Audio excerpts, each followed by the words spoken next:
सभी को जय मसीह की। प्रियो, आज हम देखेंगे मत्ती का 18 अध्याय और उसकी 12वीं आयत। तुम क्या सोचते हो, यदि किसी मनुष्य की 100 भेड़ें हों और उनमें से एक भटक जाए, तो क्या वह 99 को छोड़कर और पहाड़ों पर जाकर उस भटकी हुई को ना ढूंढेगा? यदि ऐसा हो कि उसे पाए, तो मैं तुमसे सच कहता हूँ कि वह उन 99 भेड़ों के लिए जो भटकी नहीं थी इतना आनंद नहीं करेगा जितना कि इस भेड़ के लिए करेगा। ऐसा ही तुम्हारे स्वर्गीय पिता जो स्वर्ग में है, यह इच्छा नहीं कि इन छोटों में से एक भी नष्ट हो। अपराधियों के प्रति व्यवहार। यदि तेरा एक भाई तेरे विरुद्ध अपराध करे, तो जा और अकेले में बातचीत करके उसे समझा। यदि वह तेरी सुने, तो तूने अपने भाई को पा लिया।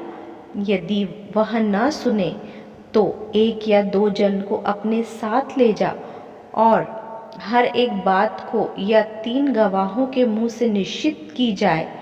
यदि वह उनकी भी न माने, तो कलीसिया से कह दे। परंतु यदि वह कलीसिया की भी न माने, तो तू उसे अन्य जातियों और महसूल लेने वाले जैसा जान, रोकना और अवसर देना। मैं तुमसे सच कहता हूँ, जो कुछ तुम पृथ्वी पर बांधोगे वह स्वर्ग में बंधेगा, और जो कुछ तुम पृथ्वी पर खोलोगे वह स्वर्ग में खुलेगा।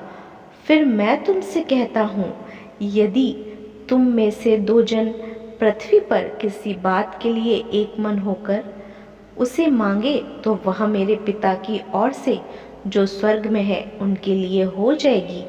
क्योंकि जहाँ 2 या 3 मेरे नाम से इकट्ठा होते हैं, वहाँ मैं उनके बीच में होता हूँ। निर्दयी सेवा का दृष्टांत। तब पतरस ने पास आकर उससे कहा, हे प्रभु, यदि मेरा भाई अपराध करता रहे, तो मैं कितनी बार उसे क्षमा करूं? क्या 7 बार तक? यीशु ने उससे कहा, मैं तुझसे यह नहीं कहता कि 7 बार तक, वरन 70 बार के 70 गुने तक। इसलिए स्वर्ग का राज्य उस राजा के समान है जिसने अपने दासों से लेखा लेना ना चाहा। जब वह लेखा लेने लगा, तो एक जन उसके सामने लाया गया जो 10,000 तोड़े का कर्जदार था, जबकि चुकाने को उसके पास कुछ न था। तो उसके स्वामी ने कहा, और यह इसकी पत्नी और बाल बच्चे और जो कुछ इसका है सब बेचा जाए और कर्ज चुका दिया जाए। इस पर उस दास ने गिरकर उसे प्रणाम किया और कहा, हे स्वामी, धीरज धर, मैं सब कुछ भर दूंगा। तब उस दास के स्वामी ने तरस खाकर उसे छोड़ दिया और उसका कर्ज भी क्षमा कर दिया। परंतु जब वह दास बाहर निकला, तो उसके संगी दासों में से एक उसको मिला जो उसके 100 दिनार का कर्जदार था। उसने उसे पकड़कर उसका गला घोटा और कहा, जो कुछ तुझ पर कर्ज है भर दे। इस पर उसका संगी दास गिरकर उससे विनती करने लगा, धीरज धर, मैं सब भर दूंगा। उसने ना माना, परंतु जाकर उसे बंदी गृह में डाल दिया कि जब तक कर्ज भर ना दे तब तक वहीं रहे। उसके संगी दास यह जो हुआ था देखकर बहुत उदास हुए और जाकर अपने स्वामी को पूरा हाल बता दिया।